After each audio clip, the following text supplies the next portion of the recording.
Hi everyone, thank you all so much for joining the fifth episode of Books and Beyond. Before we get started, I want to make sure that you can hear me properly. Is it good? I can hear you. And I can hear you as well. So Great. let's begin. Today we have a very special speaker joining us. She is the author of the book called All the Impossible Things, which is one of my favorites. Thank you so much, Mrs. Lindsay Lackey, for joining me today for the fifth episode of Books and Beyond. Thank you so much for having me. I'm excited to be here. This is fun. I've never done anything like this before. Yeah, and I can't wait to start, talking with you and learn more about you. So, to start off, can you please tell us more about yourself? Sure. My name is Lindsay Lackey, and All the Impossible Things came out in 2019. So now it seems like it was really long ago, but it also feels like it was yesterday. And that was my very first book that I had published. It's not the first book that I've written. I wrote a lot of practice novels before that. I have always wanted to be a writer. I also went through a phase where I thought I wanted to be an opera singer, but Oh, I wasn't able to do that. So I couldn't be an opera singer because I had some medical problems that prevented me oh, from being able to do that. But I have wanted to be a writer since I was a really little kid, and I always wanted to see my name on an actual book. So I used to mm. write stories by writing them on paper, and then folding the paper in half so I had pages, and then I'd staple them together and I'd put a cover on it and illustrate it because I always wanted to see my name on a book, not just tell stories. Yeah. That's really cool.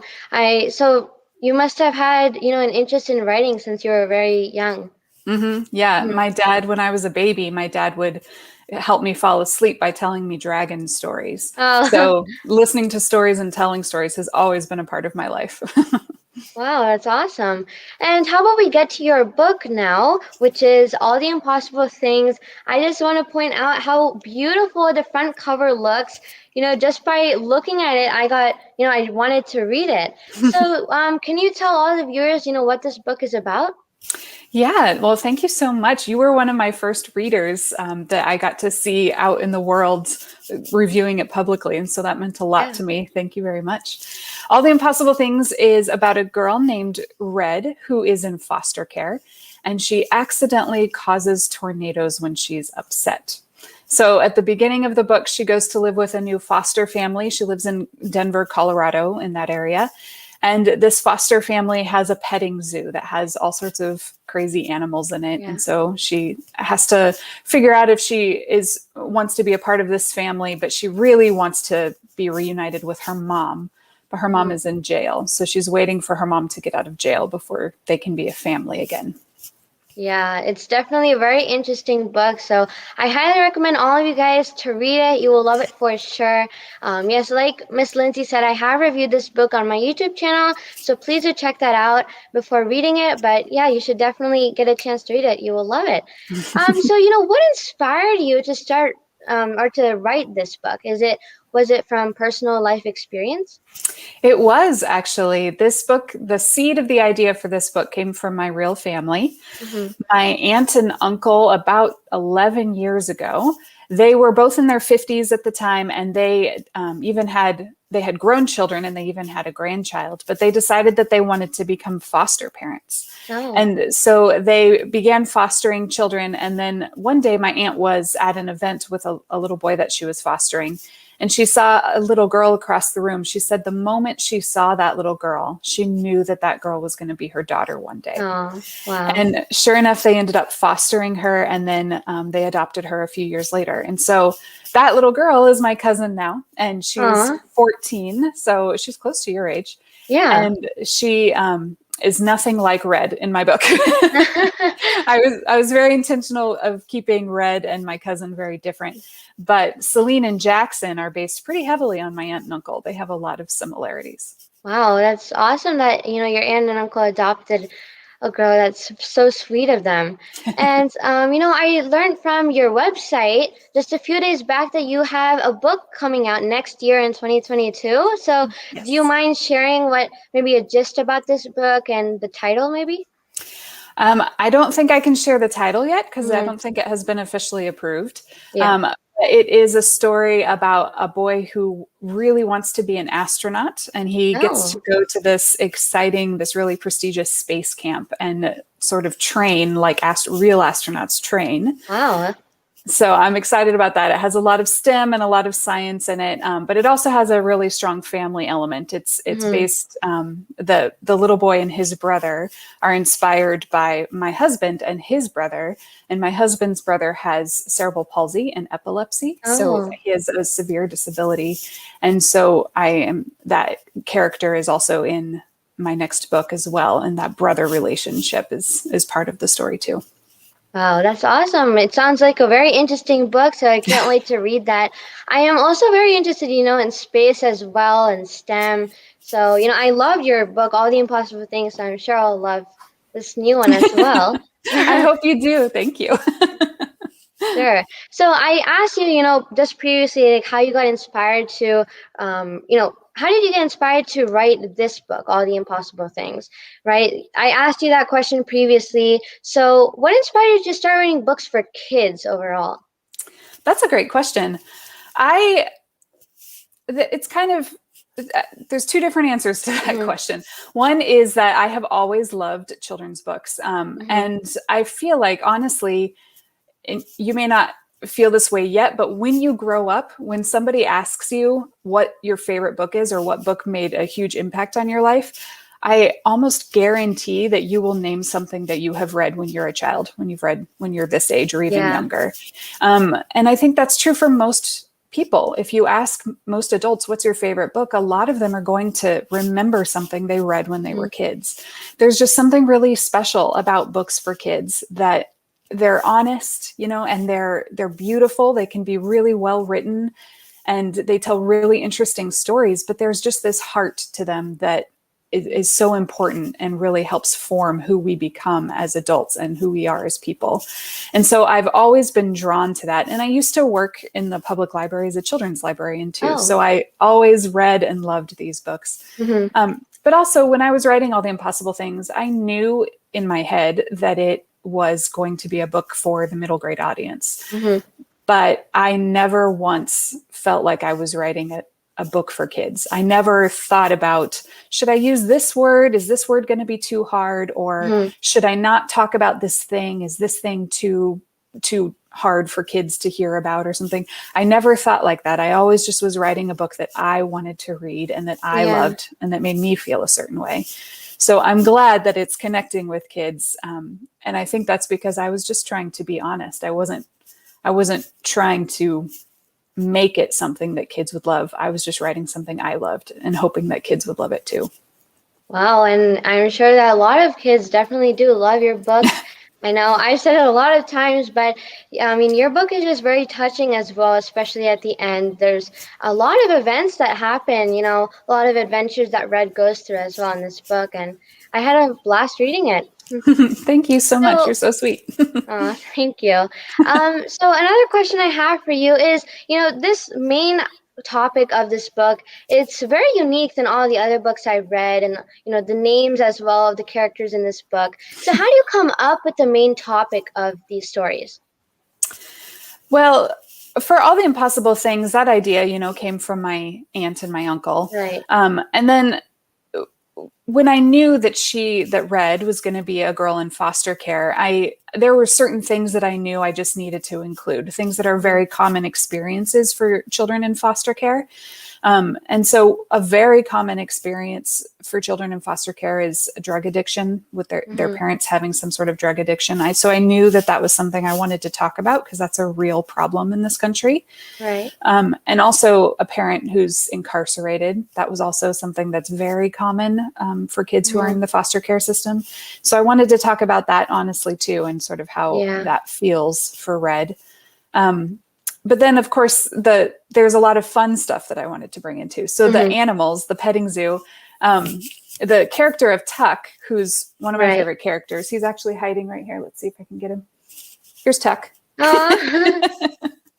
So Tuck the tortoise, he was actually inspired by a real tortoise that I saw in real life when I was in fifth Oh, grade. wow. When I was in fifth grade, my parents took me to this place in South Dakota. We were on a road trip, but we stopped at this place called Reptile World, and it was kind of like Disneyland for snakes. Oh. And and there were all these crazy animals there, all these different reptiles, but they had a paddock with giant tortoises, and I had never seen one in real life before. Even though I knew they could be huge, I had never seen one that big. So I was kind of stunned by how giant they were, but they're also kind of boring. They don't really do a lot. And as I was standing there watching one of them, it went oof, and it sneezed, and snot started pouring out of its mouth. Oh my gosh. Or out of its nose, and it was like hanging from its chin, and it was pooling on the floor, ground by its feet. It was so gross. So I remembered that always. So when I knew that I wanted this family to have a petting zoo, I thought, I have to have a sneezing tortoise. Right. So that's where he came from. Wow, that's a very funny story. So thanks for sharing that with us. Yeah. Another question for you is, how long did it take you to write this book? Like when you first came up with the idea? Well, I came up with the idea about 5 years before I started writing it at all. And during those 5 years, I was thinking about it a lot, but I also was afraid to write it because I knew right away that it was a special idea. But I was writing other books, and I felt like I needed to really focus on those other stories. And I wasn't sure that I had what it took to write All the Impossible Things yet. So it took me about 5 years to even start writing it. And then once I started writing it, right after I started writing it, we moved across the country. So I had to take a break there for a few months. Yeah. So once I finally settled down and was able to really focus on it, it took me about almost 2 years to write it. And I had critique partners that I would send it to, and they would give me feedback, and I would make revisions. And then once I finished writing it and revising it to my best ability with the help of my friends, that's when I started looking for an agent. And then I did another revision when I got my agent. And then we sent it to the publisher. And then it took about a year and a half before it was actually published when I was doing revisions with my publisher. So it's a long process. So from when I actually started writing it to when I saw it on the shelf was about 5 years. Wow. So it took 10 years from the idea to actually seeing it on the shelf. Wow, that sounds like a very long process, to get the book out. And another question I have for you is, what is your favorite genre to read? Oh, that's a hard question because I love so many things. Yeah. I think my favorite age range of books to read just in general is I love to read middle grade fiction. If you can see the books behind me, most of them are middle grade. And if they're not middle grade, then they're probably YA. And if I love your background. It's beautiful. Thank you. So I love to read books for kids. And I love all kinds of things. Let's see, what have I read recently? I'm reading a nonfiction middle grade right now. I'm reading fantasy. I like contemporary fiction. I kind of like all of it. So whatever I'm reading at the time is really what I love. Is that cheating? Yeah, you feel like you love reading all the types of genres. I would probably have to say like fiction, or like suspense and mystery. Yeah. Those would have to be, my favorite genres that I love to read. What's a good suspense and mystery book you've read recently? Probably Charlie Thorne and the Last Equation by Stuart Gibbs. Oh, I haven't read that one. I'll have to check it out. Yeah, you should definitely read it. It's one of my favorite suspense books by Stuart Gibbs. Cool. I'll have to check it out. Yeah. And another question is, what would you have done if you weren't a writer? I know you mentioned about an opera singer, but is there any other profession you were interested in? Well, yeah, I did a lot of things before I was actually able to write full time. So I've worked in bookstores, and I worked in the public library, I told you. And I also worked for a publishing company doing marketing and publicity for a while. So I enjoyed all of those things. I think if I had to go back to one thing, I would go back to being a children's librarian. That was so much fun. And one of my favorite parts of the week when I was doing that was toddler time. And I got to read stories to toddlers and sing and dance and blow bubbles. And that was really fun. Yeah, I actually do have a younger sister as well, and we used to take her to the library. She enjoyed it so much. Like you said about toddler time, they had those fun activities, and it looked like a lot of fun for everyone there as well in the building. Yeah. And another one is, what is you mentioned like it's hard, to choose your favorite book. You'll probably choose one that you've read when you were a young child. So do you think you could give us what your favorite book was and maybe who your favorite author is?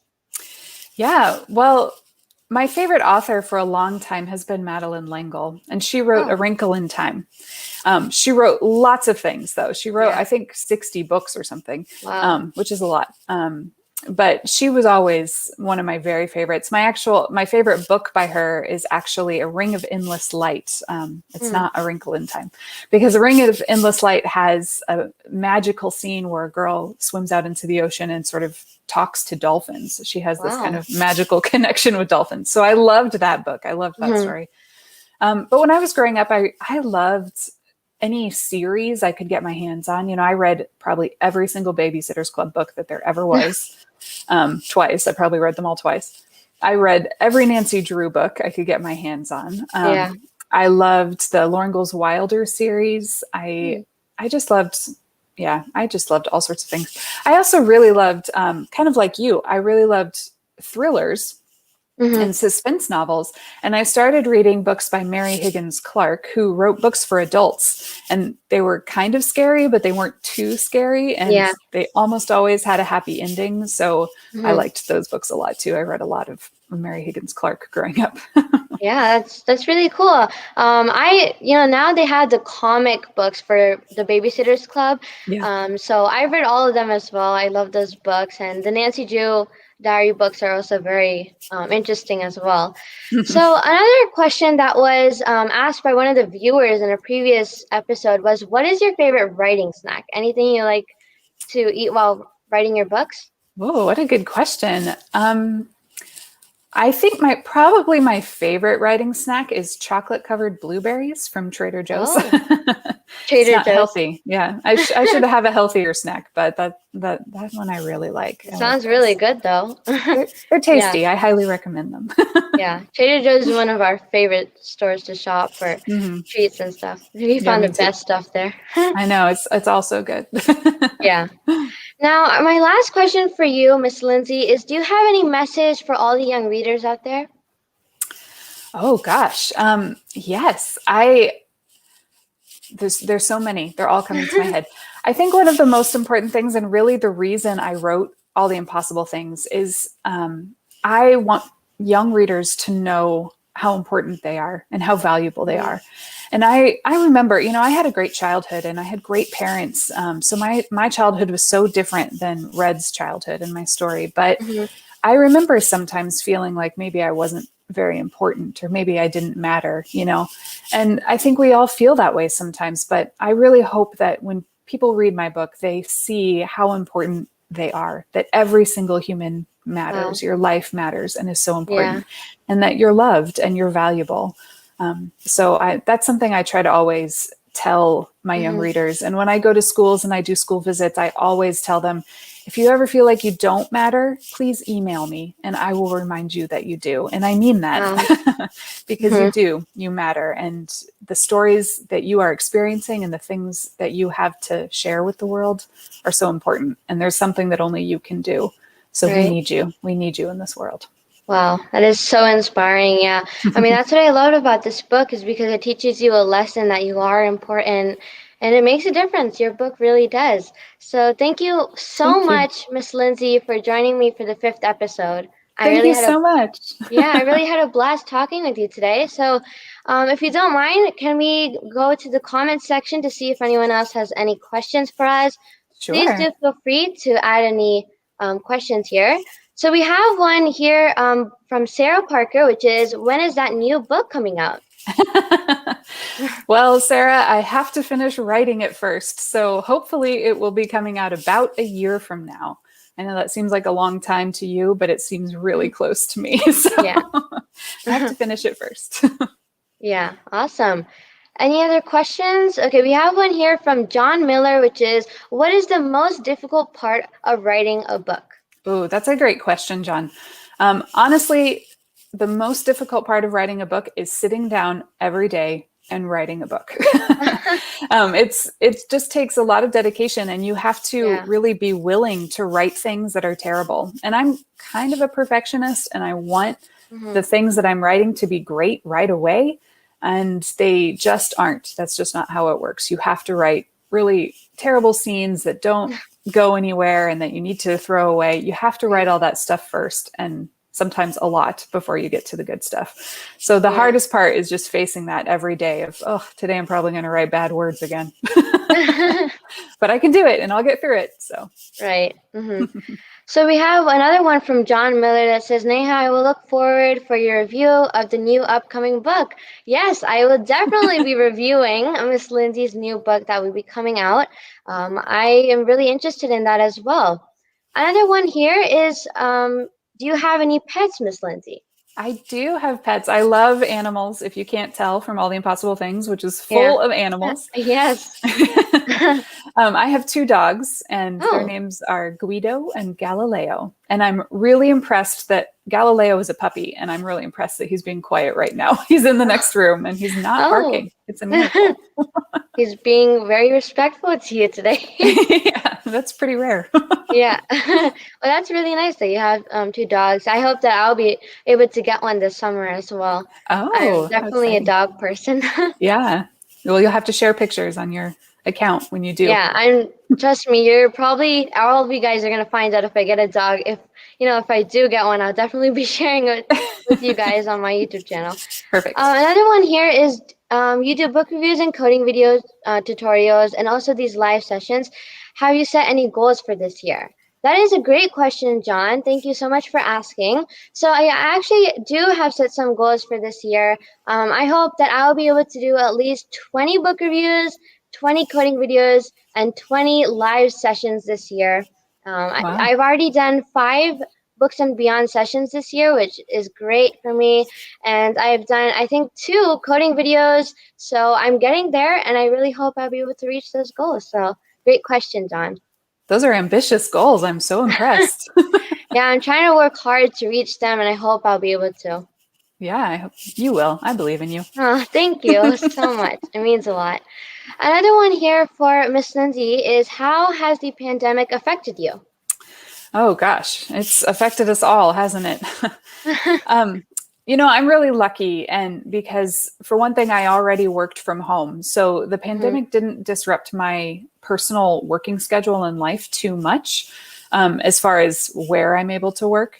Yeah. But of course, it emotionally has taken a toll on Hmm. all of us, I think. Right. And 2020, the reason my next book isn't coming out till next year is because I just really wasn't able to be creative last year. I Hmm. really struggled with writing and Oh. feeling like I could find my place in my story.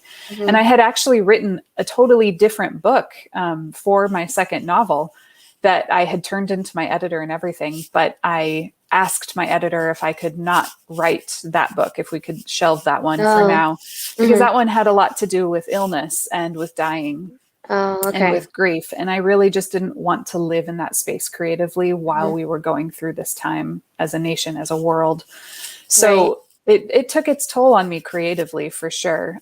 But in many other ways, I'm very, very blessed and very lucky. My husband's job has been very steady. And so we haven't worried about him losing his job, which is great because he's Hmm. the main provider for us right now. Yeah. And of course, I am able to still write from home, and we do have a Hmm. home, and we've been healthy, and Yeah. so we've been very lucky in a lot of ways. Right. But it did take its toll creatively. It's Yeah. been a little bit harder to tell Hmm. stories. Right. I think this pandemic has definitely affected all of us in Hmm. some way. But I think, we'll be over with this soon. I hope we all get our vaccines this summer. Yeah. Yeah, so our schools are opening soon, which is fantastic. Oh, that's exciting. Yeah, we're starting to, it's a whole different schedule though. So I'm kind of excited for it. So a little difference of seeing friends more often in school again. Mhm. Yeah. Yeah, so it looks like those are all the questions we have from the comment section. Thank you all so much for joining. It really means a lot to me, and I hope I'll be able to, do more books and beyond episodes very soon. So keep an eye out for that. And thank you again, Miss Lindsay, for joining me today. Thank you for having me. This has been so fun. And thank Thank you all for your great questions. Right? It was Yeah, so fun. great Let's do this questions. again. Yes, we should definitely do it. Hope to see you in person maybe one time after this pandemic. Yeah, that would be so nice seeing I people in know, person again. What a right? dream. Yeah, dream come true. Yeah. So that's the end for the fifth episode of Books and Beyond, everyone. Thank you all for joining, and keep reading, keep coding, and stay safe, everyone. Bye. Bye.